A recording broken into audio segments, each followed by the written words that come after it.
Bangladesh cricket বোর্ডের ভেতর চলছে টালমাটাল অবস্থা। কোথায় যেন একটা দূরত্বের অদৃশ্য দেওয়াল দাঁড়িয়ে আছে, যা পরিস্থিতিকে করে তুলছে আরও ঘোলাটে, জন্ম নিচ্ছে গভীর অস্থিরতার।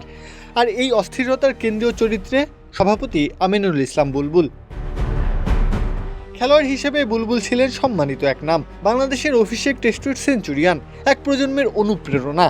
কিন্তু প্রশাসকের চেয়ারে বসার পর তার দ্বিতীয় ম্যাচ শুরু হতেই একের পর এক বিতর্ক যেন পিছু ছাড়ছে না।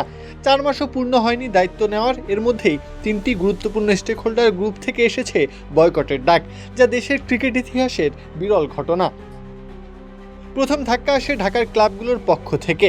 বুলবুলের নেতৃত্বাধীন কমিটিকে অবৈধ আখ্যা দিয়ে 44টি ক্লাব লিগ বয়কটের ঘোষণা দেয়। এর সুরাহা করতে ব্যর্থ হয়েছেন বুলবুল। দূরত্ব বাড়ে ক্রিকেটারদের সাথেও।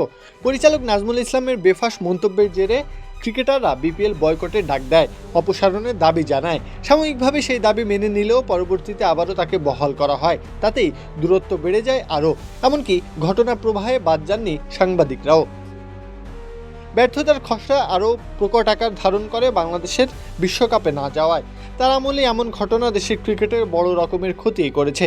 এত সব অপারগতা, কথা দিয়ে কথা না রাখা, শত শত অভিযোগ, এসবের ভিড়ে অনেকটা চাপা পড়ে গেছেন বুলবুল। সভাপতির চেয়ার বনে যাচ্ছে বুলবুলের জীবন্ত কবর। এখন যদি পৃষ্ঠপোষকরা সবাই মুখ ফিরিয়ে নেয়, তবে এ যাত্রাটা শেষ হয়ে যেতে পারে এখানেই। এক অপারগতার বোঝা নিয়ে বিদায় জানাতে হতে পারে এই চেয়ারটাকে।